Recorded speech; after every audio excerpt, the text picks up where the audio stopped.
Let me tell you my big takeaway from that highlight reel. Goal scoring Bruno Fernandes. It's what he was known for, especially in the Ole Gunnar Solskjaer days. Double digits in goals, and he could even hit double digits in assists. It's completely dried up in the past couple of seasons for him. Coach, for me, if I was a United fan, I am not, but if I was, I would want to see goal scoring Bruno again. What do you think has affected that side of his game, and how does he get that back? Because I think that United are definitely a more dangerous and a more purposeful team when Fernandes is scoring. I think when he's on form, since he arrived, whenever he's played his game, this team has gone up, up, up. But it's a bit unfortunate. He's not been able to replicate these performances of late because he's had to play too many games.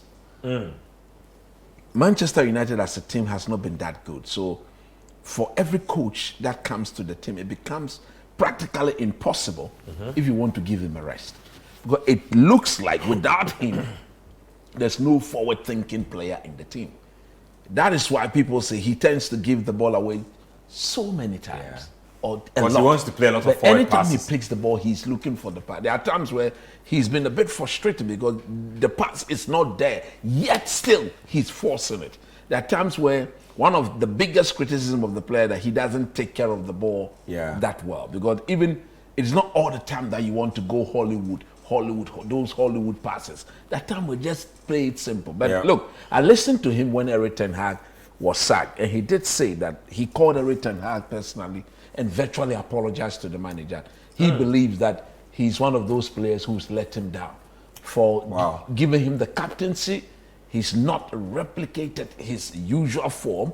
He's not scored many goals like he would normally do, and he feel responsible that this manager is being sacked. And according to him, he called Erik and apologized to Erik that, look, I wish I could have done better, but it was just not happening. You know that I tried my best doing training section, but it was just not happening. But ironically, just when the manager leaves, after the apology, gets 2 goals. Not only 2 goals, the last game against Leicester in the Carabao Cup, he scored 2 goals. Today he scored, and then he's assisting as well. So hopefully his countryman is coming. Who did Manchester United play last week? He scored a penalty. I can't remember who it was. It was against Chelsea, 1-1. He scored against Chelsea again in that penalty. So in the last 3 games of Ruud van Nistelrooy, he scored a minimum, I think, 3-4 goals or so. That is the Bruno. That's the Bruno we've all come toward, accustomed ourselves to.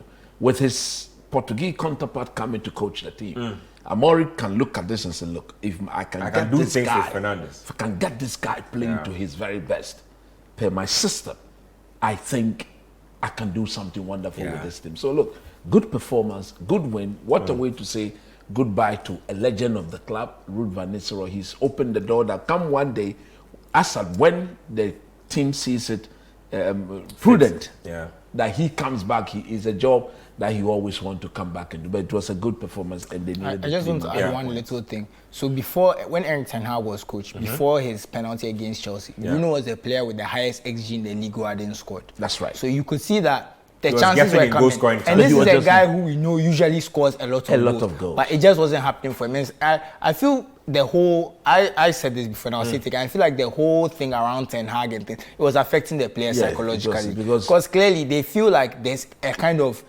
there's a weight lifted off them. It feels like there's a fresh air around them. Yeah, it's like the manager was coaching. He was on thin ice. He was definitely there was literally no room for error, that kind of thing. Interesting. Let's move it on and talk about other games. Like I said, Mohamed Salah was doing Mohamed Salah things. What I have